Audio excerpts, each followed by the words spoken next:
Hey, what's up everybody? Rob Marzullo here, Ram Studio Comics, and today's video is going to be how to draw action in your comics. So let's go ahead and get started. I had this request and figured I would address it, so here I am. So this particular sketch is just a warm-up, just to kind of show the structure that we're going to use for creating the rest of the characters. So a real basic kind of building process for the character. Throw a little cape on them. Dun da da. Super dude. Okay, so now we're going to draw the head, the chest shape, upper body, torso, and the pelvic. And what I'm trying to show here is how we'll use this process throughout creating this action scenes.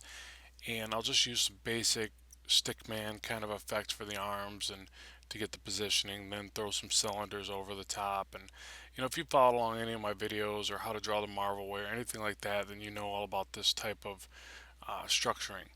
And it's just a very basic approach, and it helps you feel out the shape. So what I tend to do is draw the action line that you see there with the little starburst kind of area of impact, and I'm trying to draw this character kind of leaning into the punch, and that's why I got the one leg up and he's almost off balance. He's leaning so forward into the force of the punch. So now I've got the rough down, and I can go back through and just refine it a little bit more. Now keep in mind, I'm trying to keep this very, very rough. It's a thumbnail at this stage. So even though I'm throwing in little details here and there of anatomy and things, it's really just a rough idea of what I want to see in the scene. And it's good to work on varying levels of doing that, but I always stress to keep your thumbnails very rough and fluid. The more you let that organically flow out of your design process, the more you come up with good ideas, I think, or you don't hinder the good ideas by overthinking it or overdrawing it at this stage. The refinement comes later, so just keep that in mind. So I want to show that the character's flowing into this punch. There's the area of impact. Now the trickier one for me is always drawing the character that is getting punched, flying away from the action or making it look like he's, really getting, his head smacked in. Sorry for the violence. All right, so, here I got the same thing: head, torso, pelvic, and then sticks for the arms and legs. And I'm concentrating more on, putting the head in front of the chest area, torso area, and so on and so forth, the torso in front of the pelvic, and then building that layering process that'll show kind of a downward perspective on this character's body. Now, another good thing to remember when drawing action is to always draw the aftermath. You don't ever want to show the punch going to the face and stopping there.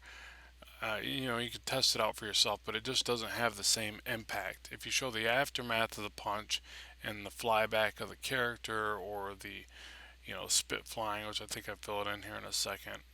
Throw a little spit in there, yeah. Gotta have the spit. Really adds another level of depth to the scene. So showing after the impact is important. So there's that one. And again, these are very rough, so please don't judge me on my sketches here. All right, so this one I'll do more of an upshot. Upshots are always a little bit more tricky for me to envision. It's why I try to throw them in there whenever I'm doing this type of stuff. One of the best ways to obviously get better at something you're not good at is to keep practicing. So that's what you see me doing here. I immediately go to something that I'm not as confident as to build confidence.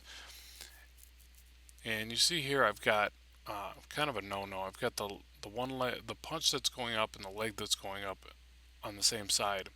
I can't remember what it's called, but there's a symmetry or rhythm I should say, to kinetics or movement where that doesn't really happen. You're going to force off just like when you go up for a layup in basketball. You're going to jump off the one leg, and usually the opposite arm, if not always, is going to be the layup arm. So sorry, a little basketball knowledge in there for you too. All right, so here I could fill in a little bit more of the detail. Now you see I kind of went right by the cone method a little bit more. I mean, it's in there. I sketched it in a little bit, but I'm going right to add in a little bit more detail. The more you do these, like say you spend a whole day just doing what I would call gesture or thumbnails, which is a good thing to do, by the way. You'll find yourself starting to skip techniques or skip steps because you start getting a comfort level. So it's really important to do enough of these where you catch yourself doing that. I've got this character looking a little bit too straight, but he's really stretching the pose and going into that punch. Now, again, the area of impact, some motion lines to kind of influence that a little bit more or dramatize it. And I kind of struggle here for a minute trying to picture where I want this character to go, mainly because he's so far back from the impact. I kind of went a little bit too far past the punch, but I want to show some real speed and motion there. So hopefully I did that. But I end up going with the knocked right backwards, and you see I'm grabbing the head, moving it around, or that little egg shape is supposed to be a head.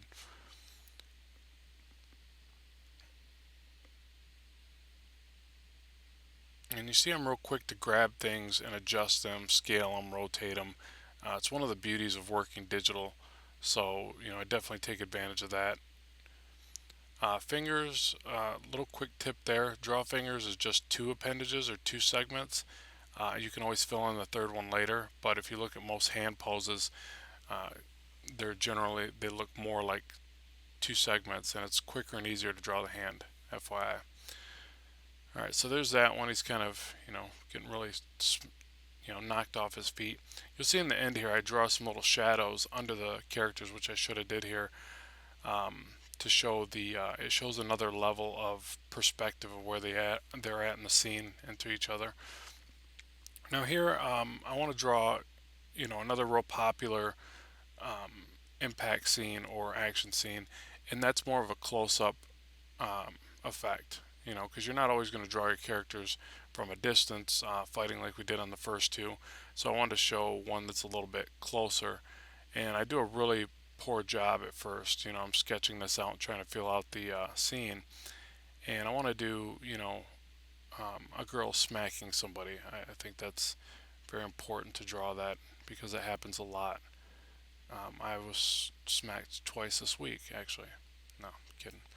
But at any rate, it's a good storyline kind of thing. The wind up and the smack. So she's trying to smack somebody. At first, I had the hand way too close and in front of her. It just didn't look right.